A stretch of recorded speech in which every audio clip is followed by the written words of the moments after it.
Hello friends, welcome to పాపియాలి. ఈరోజు మనం ఈ వీడియోలో ఇన్స్టెంట్గా అటుకులతో ఉత్తప్పాన్ని ఎలా చేసుకోవాలో నేర్చుకుందాము. ఇందుకోసమని ఒక 2 కప్పుల అటుకుల్ని తీసుకుని బాగా వాష్ చేసుకుని కొద్దిగా వాటర్ని పోసుకుని ఒక 5 నిమిషాల పాటు నానబెట్టుకోండి. 5 నిమిషాల తర్వాత మనం నానబెట్టుకున్న అటుకుల్ని ఒక మిక్సీ జార్లోకి తీసుకోవాలి. ఇప్పుడు ఇందులోనే 1 కప్పు బొంబాయి రవ్వ, 1/4 కప్పు పెరుగు, రుచికి సరిపడినంత ఉప్పు వేసుకుని మెత్తగా గ్రైండ్ చేసుకోవాలి. ఈ విధంగా గ్రైండ్ చేసుకున్న మిశ్రమాన్ని 15 నిమిషాల పాటు నానబెట్టుకోండి. ఈ 15 నిమిషాల్లో ఆనియన్స్ అవి కట్ చేసుకోవచ్చండి.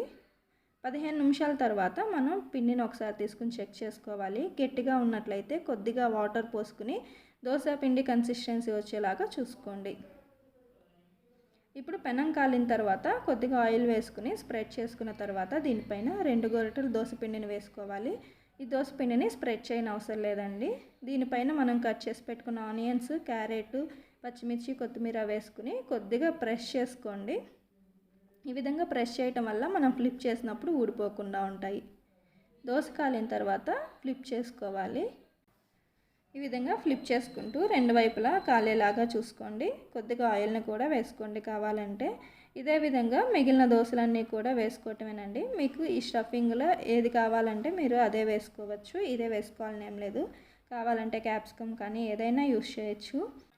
ఈ విధంగా మీకు ఎప్పుడు కావాలంటే అప్పుడు ఇన్స్టెంట్గా ఊతప్పాన్ని తయారు చేసుకోవచ్చు. మీరు కూడా తప్పకుండా ట్రై చేసి ఎలా ఉన్నదనేది నాకు కామెంట్ సెక్షన్లో తెలియచేయండి. Thanks for watching. Please do like, share and subscribe to Papiyali.